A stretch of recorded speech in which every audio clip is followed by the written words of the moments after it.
Hi, I am Madhukar Pandey. I am here to teach you about the union parliament. मैं आप लोगों को union parliament के बारे में बताने जा रहा हूँ। देखो, सबसे पहले जो हमारा यूनियन पार्लियामेंट है, वह पार्लियामेंट जो है वह क्या होता है, किसी कंट्री का लेजिस्लेटिव बॉडी होता है। ठीक है, लेजिस्लेटिव हम लोग जानते हैं गवर्नमेंट का 3 ऑर्गन्स होते हैं।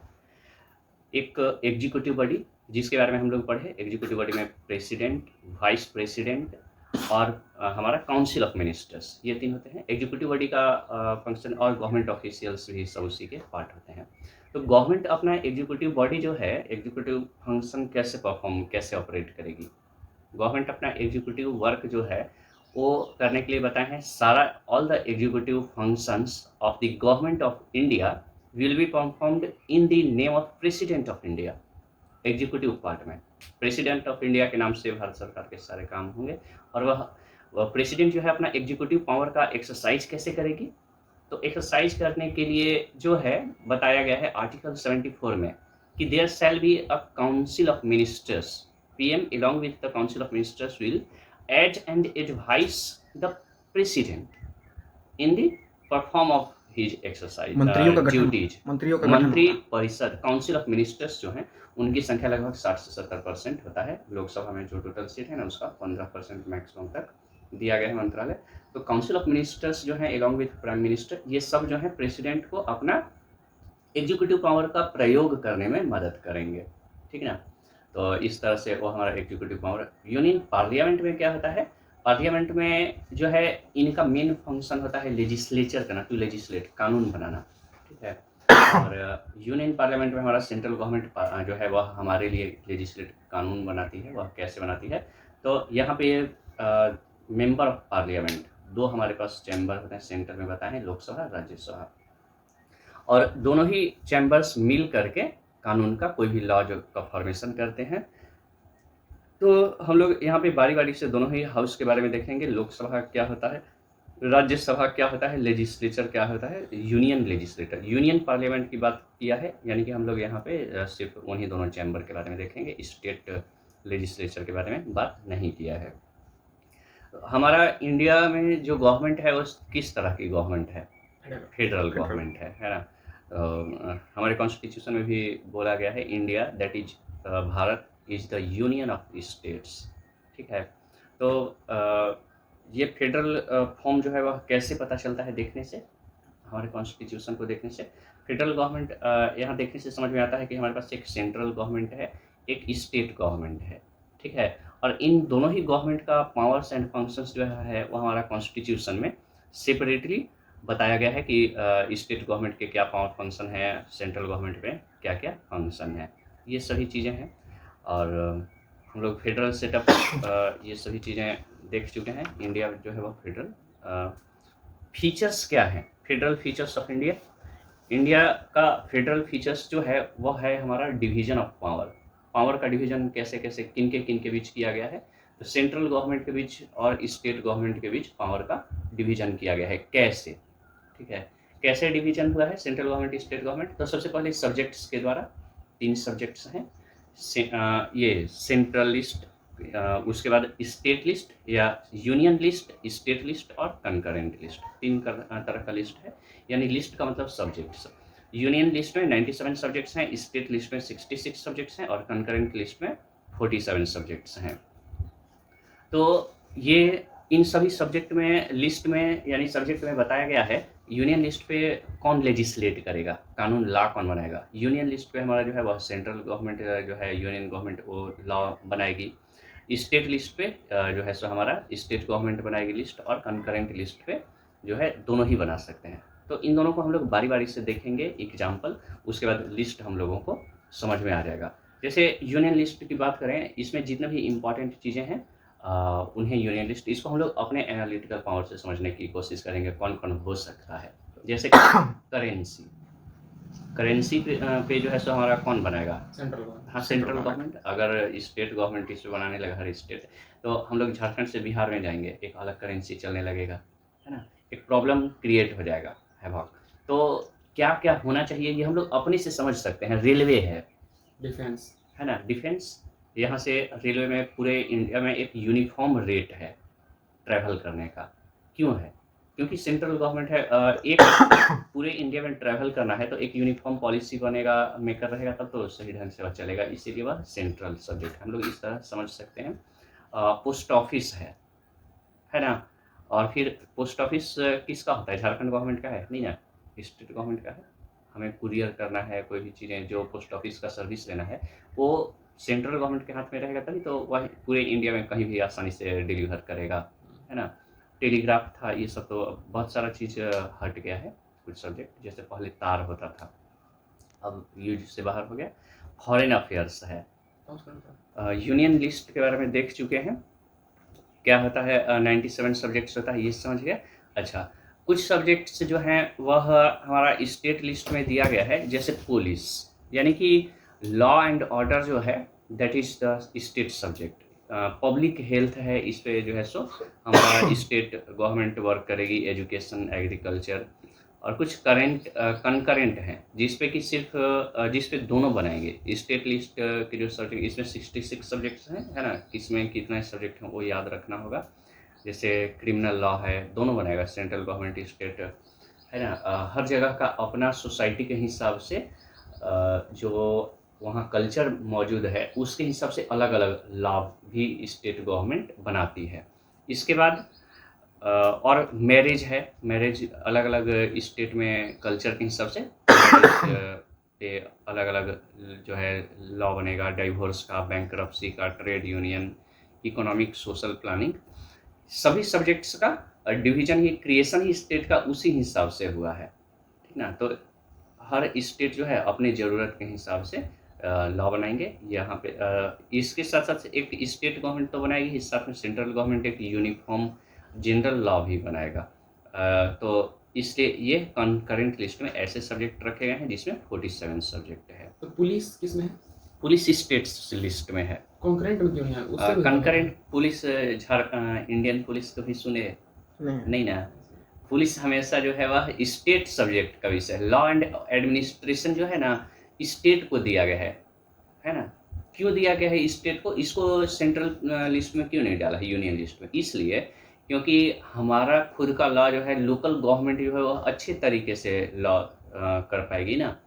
अब सेंट्रल वहाँ पे जो है कश्मीर का आदमी और साउथ का आदमी जो है वो अपने माइंड सेट से ना हम लोगों के ऊपर रूल करेगा, इसलिए स्टेट सब्जेक्ट दिया है। स्टेट पुलिस जो है वो हमारा लोकल, हम ही लोगों के बीच का आदमी है, वो हम लोगों को अच्छे ढंग से ट्रीट करेगी, उसका हमारे साथ सिंपैथी रहेगा। बाहर का आदमी है, उसको क्या सिंपैथी है? थोड़ा सा भी गलती करोगे 4 थप्पड़ मारेगा है ना? तो सीआरपीएफ जैसे जो सेंट्रल जो पारामिलिट्री फोर्सेस होते हैं, क्यों ज़्यादा लोगों को पीटते हैं? उनका हमारे साथ किसी तरह का अटैचमेंट नहीं होता है ना, दूर दूर से आए हैं ना, ना कल्चर मिल रहा है ना लैंग्वेज मिल रहा है, तो कोई अटैचमेंट नहीं है। लेकिन स्टेट पुलिस जो है वो तो हमारे ही स्टेट का है, आसपास के नज़दीक का, तो इसलिए ये जो है वो हर्ष नहीं करेंगे लोगों को, ये चीज़ें। और भी बहुत सारा चीज़ है, उसको यहाँ के बारे में ज़्यादा बेहतर नॉलेज है, लोकल है तो किस एरिया में कैसे ट्रीट करना है। हाँ, ये चीज़ें हैं। तो फेडरल फीचर में हम लोग देखें, डिवीजन ऑफ पावर्स है। पावर जो है वो शेयरिंग कैसे कैसे हो रहा है, तो एक सब्जेक्ट्स के द्वारा, ठीक है, जो 3 सब्जेक्ट बनाए गए हैं, तो तीनों सब्जेक्ट और किस में कितने जो है सो लिस्ट के द्वारा, यूनियन लिस्ट और स्टेट और कंकरेंट लिस्ट है। डुअल एडमिनिस्ट्रेशन, तो फेडरल सिस्टम जो है हमारे यहाँ, डुअल एडमिनिस्ट्रेशन तो हम देख ही रहे हैं, एक सेंट्रल गवर्नमेंट भी रूल कर रही है और उसी के पैरेलल हमारा जो है सभी स्टेट गवर्नमेंट्स जो हैं वे भी, इनका भी अपना पैरेलल गवर्नमेंट है हमारा पे। और डुअल पॉलिटी, यह भी हमारा इंडियन कॉन्स्टिट्यूशन का एक फीचर है। फिर फीचर्स ऑफ ये होना चाहिए था कॉन्स्टिट्यूशन, जिस ढंग से लिखा है, फीचर्स ऑफ इंडियन कॉन्स्टिट्यूशन होना चाहिए था।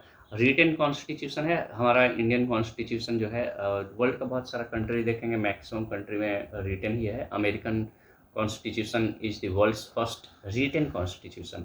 इंग्लैंड है, वहाँ ब्रिटेन में क्या है, रिटन नहीं है, ठीक ना, ओरल है। क्या होता है कि कॉन्स्टिट्यूशनल एक्सपर्ट्स होते हैं, ठीक है, और जब मन ओरल रिटन नहीं है तो इससे क्या होता है, उन लोगों को बेनिफिट, अमेंडमेंट जो है आसान होता है, जब मन किया, हाईली फ्लेक्सिबल है। फ्लेक्सिबल है, हाँ, जब मन किया तब वो एक्सपर्ट है, चलो आज से जो है सो कॉन्स्टिट्यूशन के इस पार्ट में अभी से जो है उसमें अमेंड कर देते हैं, और बस तुरंत भर में एक्सपर्ट जो है वो अमेंड कर दिया। सोचा ओचा हो गया। हाँ, लेकिन रिटेन जब वो आ जाता है तो वो थोड़ा सा उसमें रिजिडिटी आ जाती है, उतना आसान नहीं होता है। जैसे American constitution is the most rigid, 200-250 साल में मात्र 7-8 बार अमेंडमेंट हुआ है।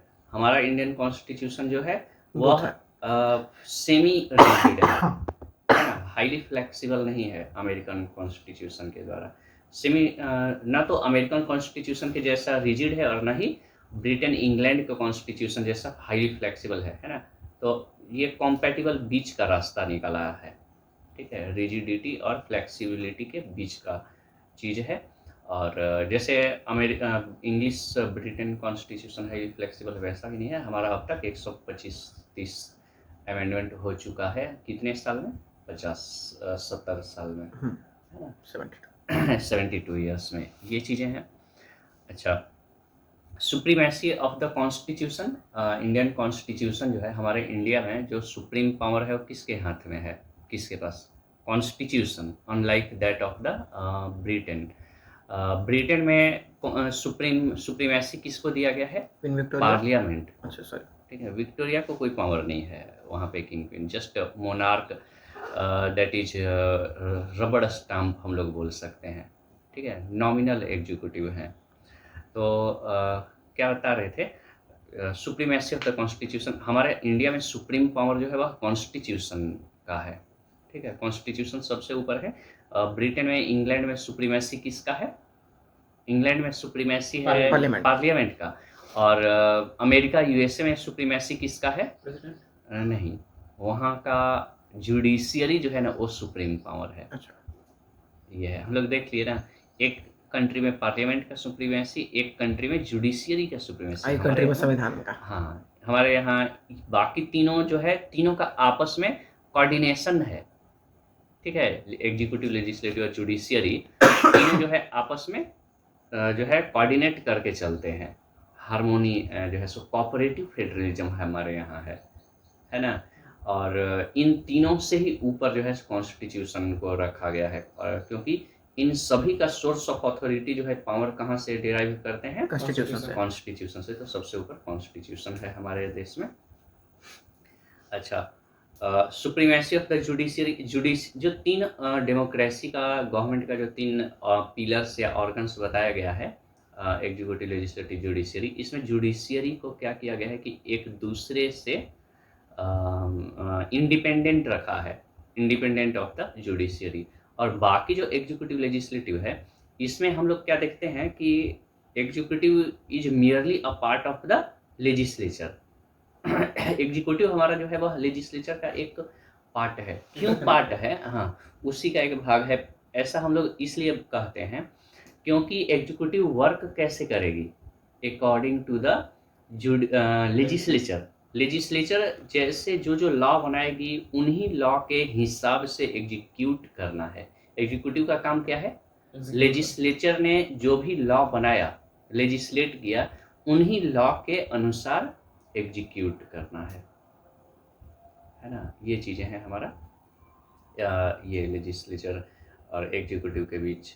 अच्छा, इसके बाद फाइनल इंटरप्रेटर ऑफ कॉन्स्टिट्यूशन जो है, कॉन्स्टिट्यूशन का जो लैंग्वेज अगर कहीं पे वैग हो, डाउटफुल हो, तो वहाँ पे उसका लैंग्वेज को इंटरप्रेट क्या करेगा? जैसे कॉन्स्टिट्यूशन का लैंग्वेज जो है ना बहुत टफ है, ऐसे वर्ड का यूज किया है जहाँ पे कई बार एम्बिग्यूटी, डाउट आता है। वहाँ पे उस सिचुएशन में उसका एक्सप्लेनेशन, इंटरप्रेट जो है, एलाबोरेट कौन करेगा? तो सुप्रीम कोर्ट को जो है कहा गया है, supreme court is the guardian of the constitution, ये है। अच्छा, हमारे यहाँ लेजिस्लेचर जो है वो कैसा है नेचर? हमारे कंट्री में बाई कैमरल है ना। फॉर द फर्स्ट टाइम, जैसे हिस्ट्री में पढ़ोगे तुम लोग, बाई कैमरल का मतलब यहाँ पे दो हाउस हैं, है ना, लोकसभा और राज्यसभा। तो बहुत सारा वर्ल्ड के कई कंट्रीज में जो है सो सिंगल कैमरल है, और जो है कई जगह, कई देशों में बाई कैमरल है। तो हमारे कंट्री जो है सो अमेरिका और इंग्लैंड के जैसा बाई कैमरल लेजिस्लेचर रखा, ठीक है। इसमें बाई कैमरल दो हाउस हैं, अपर हाउस और लोअर हाउस। अपर हाउस किसको बोला जाता है? राज्यसभा को। लोअर हाउस किसको बोलते हैं? लोकसभा को। लोकसभा को लोअर हाउस बोलते हैं। और फिर लोकसभा और राज्यसभा में जो है सो और भी बहुत सारा डिफरेंस है, ये चीज़ हम लोग देखेंगे। ये है फीचर्स ऑफ इंडियन कॉन्स्टिट्यूशन। बहुत आसानी से अच्छे से तुम लोग एक्सप्लेन कर सकते हो, है ना। डुअल एडमिनिस्ट्रेशन में क्या है, रिटन कॉन्स्टिट्यूशन क्या है ना। Supremacy of the constitution, rigidity of the constitution, supremacy of judiciary, ये सब है। इसके बाद फिर हम लोग देखते हैं लोकसभा राज्यसभा। कुछ चीज़ एक टेबल दिया हुआ है, टेबल याद करने की ज़रूरत नहीं है, ये टेबल सिर्फ और सिर्फ समझने के लिए है कि किस स्टेट में लोकसभा का कितना सीट है और राज्यसभा का कितना सीट है। जैसे हमारा झारखंड में बात करें तो झारखंड में लोकसभा का 14 सीट है और राज्यसभा का 6 सीट है। क्वेश्चन पूछेगा कि total number of MP member parliaments in Jharkhand, तो टोटल 20, 14 एंड 6। कहीं पे होगा हमारा झारखंड का 6 एंड 14 बताए 20 है। लेकिन अगर पूछेगा कि number of seats in Rajya Sabha तो अलग अलग बताएंगे, 6, लोकसभा तो 14, है ना। कई बार लोग MP ओनली 14 लगाते हैं, नहीं 20 हो जाएगा, ठीक है। ये चीज़ें हैं। तो हाँ, लोकसभा है, राज्यसभा है। हम लोग बारी बारी से देखेंगे कि लोकसभा जो स्टार्ट होता है इसमें कितने एलिजिबिलिटी सबसे पहले क्या है लोकसभा का मेंबर बनने के लिए, इलेक्शन फाइट कंटेस्ट करने के लिए, ठीक है। एलिजिबिलिटी तो बताओ, कुछ पता है तो? इंडिया के सिटीजन होना चाहिए। हाँ, should be a citizen of India, eligibility. इसके बाद ये तो कंपलसरी चीज़ है। एज 21 साल नहीं 25 25 ईयर्स 25 ईयर्स, है ना। लोकसभा का इलेक्शन कंटेस्ट करने एज 25 ईयर्स होना चाहिए। He should be Indian citizen होना चाहिए, 2 चीज़ें। इसके बाद he should not hold any profit of post of profit, है ना। किसी भी पोस्ट पे नहीं होना चाहिए। ये 3 चीज़ें हैं। तो और ये हो गया एलिजिबिलिटी। इलेक्शन कंटेस्ट करेगा, टर्म कितना है? 5 साल। एक बार कंटेस्ट चुनाव जीतने के बाद 5 साल के लिए रहेंगे। 5 साल के बाद उनका जो है सो कार्यकाल समाप्त हो जाएगा। अच्छा, जब भी कोई टर्म वैकेंट होता है तो with in 6 month term vacant होने के बाद जैसे कोई रिजाइन दे दिया या फिर लोकसभा का कोई मेंबर जो है डेथ हो गया या और भी कोई अलग अलग सिचुएशन हो, इलेक्शन कमीशन डिस्क्वालीफाई कर दिया, इन सब किसी वजह से अगर उनका जो है सो खत्म होता है कार्यकाल, तो 6 महीने के अंदर वहाँ पे उस पोस्ट के लिए चुनाव हो जाना चाहिए, उस पर्टिकुलर कॉन्स्टिट्यूएंसी में से। हाँ, ये है। और कंपोजिशन जो है वो लोकसभा में कितना है, तो at present not more than 552। Present में आज के डेट में 552 से ज़्यादा सीट नहीं होना चाहिए। और कॉन्टेस्ट जो है वो हमारा 2 एंग्लो इंडियन जो सीट है वो रिजर्व रखा गया है, नॉमिनेट किए जाते हैं, है ना, लोकसभा में। तो प्रेजेंट में 545 सीट होते हैं, लोकसभा का 545 नहीं होता है, that can not exceed 552 maximum, हाँ मैक्सिमम, है ना। तो एट प्रेजेंट फिलहाल जो है 545 सीट होते हैं, जिसमें कि along with the Anglo Indian उन सबको लेकर।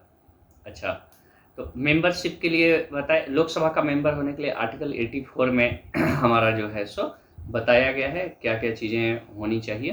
तो he should be citizen of India बताया, 20 एज लिमिट 25 ईयर्स होना चाहिए और कोई भी ऑफिस ऑफ प्रॉफिट पे जो है सो नहीं होना चाहिए। किसी भी गवर्नमेंट यानी सेंट्रल गवर्नमेंट का एम्प्लॉय या स्टेट गवर्नमेंट का एम्प्लॉय कहीं भी नहीं होना चाहिए। अगर कोई गवर्नमेंट एम्प्लॉय बहुत सारा देखते होंगे लोग, अभी पेपर में आ रहा था, कोई IPS था, चुनाव इलेक्शन कंटेस्ट करने के लिए पहले उसको रिजाइन देना पड़ता है पोस्ट पे, ये चीज़ें हैं। अच्छा, he should not be a convict, confirmed जो है पीपल्स रिप्रेजेंटेशन एक्ट एक है, ठीक है, सेपरेट प्रोविज़न है। उस एक्ट के में बताया गया है कि किस किस बेसिस पे किसी आदमी को इलेक्शन कंटेस्ट करने से रोका जा सकता है, he should may be debarred from the contesting election, यानी कि he may be disqualified by certain laws, उस लॉ के तहत उसको डिसक्वालीफाई नहीं होना चाहिए इलेक्शन कॉन्टेस्ट करने के लिए। अच्छा, he should be of sound mind, उसका जो मेंटल सिचुएशन है वो काम सही ठीक ढंग से करना चाहिए। जैसे अभी इस चीज़ को हम लोग प्रैक्टिकली समझ सकते हैं। पहले क्या होता था, जितने भी मुखिया लेडीज जीतती थी, है ना, मुखिया, वार्ड पार्षद, मुखिया, तो उन वर्क कौन करता था बताए थे कि उनके राजस्थान में husband। वीडियो गया एक आदमी से मिलने मुखिया से कि हाँ चलिए मुझे काम कराना है, ऑफिस आपका कहाँ है, तो छोटा सा झोला रखा था, बोला कि यही तो हमारा ऑफिस है। सारा फाइल उस मुखिया का जो पति है, मुखिया पति, अब that is not allowed anywhere in the meeting, है ना। आप कोई मुखिया जीत गया, चुनाव में जीत गई, और उनका सारा काम हैंडल उनके पति करते थे, सारा मीटिंग उनके पति अटेंड करते थे, अब ऐसा नहीं चलेगा। जो जीता है वो कैंडिडेट को ही मीटिंग अटेंड करना है, और उस मीटिंग हॉल से मुखिया के पति को बाहर रखा जाएगा, है ना। उसमें क्या होता है कि अब जो भी इलिटरेट हैं मुखिया, जो कि साइन वगैरह नहीं कर पा रहे हैं, कोई डिसीजन नहीं ले पा रहे हैं, अब उन्हें डिसक्वालीफाई कर दिया जाएगा।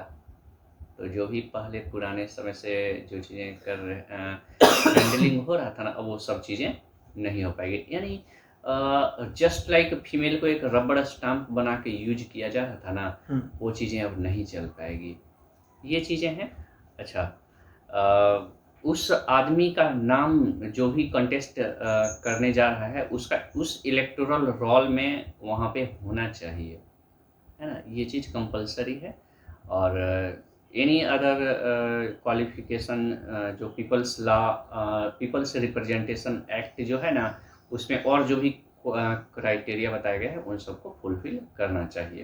अच्छा, इलेक्ट्रॉन रोल इलेक्टोरल रोल किसके लिए? क्या होता अलग अलग इलेक्शन के लिए अलग अलग। अच्छा, इलेक्टोरल रोल वो जो वोटर्स है ना उनका होता है। वैकेशन ऑफ सीट्स है, सीट जो है वो हमारा खाली कैसे होगा, ठीक है। तो no person of member of both house and state legislature, कोई भी आदमी जो है लोकसभा का जो मेंबर है वह स्टेट लेजिस्लेचर में नहीं हो सकता है ना। अगर वह जो है वहाँ पे लोकसभा का मेंबर है ना। साथ में एक एग्जांपल बताते हैं, गुजरात से कोई था, मनोहर पर्रिकर, ऐसा ही कुछ नाम था, गुजरात इस लेजिस्लेचर में था ना, उसको मोदी जी सेंट्रल गवर्नमेंट में शायद डिफेंस मिनिस्टर या कोई मंत्रालय देने के लिए बुला लिए। तो क्या हुआ, वहाँ से उसको गुजरात से रिजाइन, शायद सीएम थे या कोई मंत्रालय में, Manohar Parrikar he was the CM of हाँ गुजरात हाँ की गोवा, गुजरात सर, वहीं से रिजाइन दिलाकर उन्हें वहाँ सेंटर में मंत्रालय, डिफेंस मिनिस्टर, ये सब कुछ बनाने के लिए बुलाना पड़ा। तो अगर एक हाउस में हैं तो वहाँ से रिजाइन देकर के दूसरे हाउस में शिफ्ट होते हैं। समझ में आया? अगर लोकसभा का मेंबर बनना है तो बाकी और कहीं दूसरे, एक आदमी एक साथ दो या एक से ज़्यादा जगह पे मेंबर नहीं रह सकता है, किसी एक ही चैम्बर का मेंबर रहेगा, ऐसा बताया गया है। अच्छा, और भी बहुत सारी चीज़ें हैं। अगर कोई आदमी जो है सीटिंग होता है, सेशन होता है, कोई आदमी जो है सो लगातार 60 दिन तक जो है एब्सेंट होता है लोकसभा का प्रोसीडिंग्स में, उसका कार्यवाही में, तो वो जो है सो वो सीट, उसका सदस्यता रद्द हो जाएगा, he will be declared vacant. तो अगर कोई आदमी जो है, if a person reminds absent from Lok Sabha without permission, अगर एब्सेंट रहना है, तबीयत खराब है या कोई इमरजेंसी है, तो परमिशन लेकर के रहना है। अगर बिना कोई नोटिस इन्फॉर्मेशन दिए, बिना परमिशन लिए कोई 60 डेज 60 दिन से ज़्यादा समय तक जो है उसके कार्यवाही से गायब रहता है, एब्सेंट रहता है, तो उसका सीट जो है वो खत्म हो जाएगा। लोकसभा स्पीकर से लेगा ना? हाँ, स्पीकर से ये है। अच्छा, if a member is disqualified on grounds of, हाँ, एंटी डिफेक्शन लॉ के तहत भी अगर कोई आदमी जो है सो disqualified, what is anti defection law? ये पार्टी चेंज करने के हाँ, लिए दल prevent बदल कर- कानून। हाँ। चुनाव जीते थे किसी और पार्टी से और बाद में उसको छोड़कर किसी और पार्टी में चले गए, है ना। तो इस बेसिस पे भी उसका क्वालिफिकेशन जो है वो रद्द किया जा सकता है। और if member become subject to disqualification down lay down in the constitution और एन एक्ट ऑफ पार्लियामेंट, और भी किसी दूसरे ग्राउंड पे कोई ऐसा एक्ट कर देता है तो उस पे भी उसका जो है सो सदस्यता रद्द हो जाएगी और सीट जो है हमारा वैकेंट हो जाएगा। ये चीज़ें हैं, ये सभी बातें थी। उसके बाद जो है पार्लियामेंट्री प्रोसीजर है। प्रोसीजर में पार्लियामेंट्री प्रोसीजर में 2-3 चीज़ें होता है। एक तो हाउस का सेशन होता है ना? ये सेशन बिल्कुल वही तुमको समझने के लिए अब थोड़ा ध्यान देना, आदत डालना। टीवी पे देता है, एक चैनल है लोकसभा राज्यसभा, 2 चैनल है, उस पे दिखाता है प्रोसीडिंग्स ऑफ द कौन हाउस। क्या बोल रहा है? हाँ, उसको ज़रूर देखना। हाउस का जो प्रोसीडिंग होता है, लोकसभा मोस्ट कॉमन हम लोग उसको लेकर चलते हैं, तो उसका लीडरशिप सबसे ऊपर जो होता है कौन करता है? प्रिसाइड जो करेगा वो स्पीकर। Speaker of Lok Sabha. हाँ, और बाकी सभी लोग जो हैं वह बैठे होते हैं। सबसे पहले है कि कितना सेशन होता है एक सत्र में, है ना? तो एक सत्र में जो है सो 3 सेशन होते हैं, तीनों का नाम पूछा जाता है और कब से कब होता है। तो बजट सेशन है, मानसून सेशन है और विंटर सेशन है। विंटर सेशन तो ठंडा में होगा, नवंबर-दिसंबर के आसपास, और मानसून सेशन भी जो है मानसून जब आएगी तब होता है, जुलाई से सितंबर के बीच में, ये है। और एक बजट सेशन जो है, बजट हर साल 1 फरवरी को ही लॉन्च होता है। बजट सेशन एक बार फिर से स्टार्ट करिएगा। हाँ, बजट सेशन जो है वो बजट हम लोग जैसे अपने घर में बजट तैयार करते हैं, मंथली बजट, कि 1 महीने में हमें क्या क्या चीज़ें खरीदना है, किन चीज़ों पे पैसा खर्च करना है। सेम गवर्नमेंट भी जो है अपना बजट तैयार करती है कि 1 ईयर में, फाइनेंशियल ईयर में हमें जो है किन चीज़ों पे कितना पैसा खर्च करना है। लेकिन फिर भी हमारे बजट और गवर्नमेंट के बजट में अंतर है। हम लोग अपना बजट तैयार करते हैं कि किस चीज़ पे कितना पैसा खर्च करना है, ये पहले अपने पॉकेट में पैसा देख लेते हैं कि कितना है। उसके हिसाब से पैसा एलोकेट करते हैं कि किस चीज़ पे कितना खर्च करना है। बच्चों के फीस पे कितना खर्च करना है, कपड़ा कितना खरीदना है ना? दूध कितना लेना है ना? किचन राशन कितना लेना है ना? सभी चीज़ों का तैयार करते हैं, पेपर वाले को देना है, सब हर चीज़ का समझ में आ रहा है। तो अपना पहले अपना पॉकेट पैसा देखेंगे पॉकेट में, उसके हिसाब से एलोकेट करेंगे मनी को, एलोकेट किस चीज़ में कितना जो है हमें स्पेंड करना है। मतलब बैठा के चलेंगे कि कितना हाँ, में। गवर्नमेंट उल्टा करती है। गवर्नमेंट पहले क्या करती है? पहले गवर्नमेंट एस्टिमेट करती है कि हमें किस चीज़ पे कितना खर्च करना है ना? उसके बाद अब इतना पैसा आएगा कहाँ से? समझ में आया? पहले खर्च के लिए जो है वो बना लेंगे कि हमें इस चीज़ पे इतना खर्च करना है, उसके बाद जो है सो वो पैसा आएगा कहाँ से? पैसा लाने के लिए नया-नया रास्ता ढूँढती है। पहले एक्सपेंडिचर देखेंगे अपना। हाँ, पहले एक्सपेंडिचर बनाना है कि हमें ये चीज़ पे इतना करना है, ऐसे-ऐसे तैयार हो गया। अब ये पैसा आएगा कहाँ से? तो वो पैसा लाने के लिए बहुत तरह का ज़रिया ढूँढती है। अपना बहुत सारा रेवेन्यू आ रहा है, वो है ही, उसके बाद अगर पैसा घटा तो फिर जो है सो उसका नया रास्ता सोचा जाएगा, कैसे आए। हो सकता है किसी दूसरे देश से लोन लेना पड़े, या फिर उसके बाद भी अगर पैसा घट गया तो फिर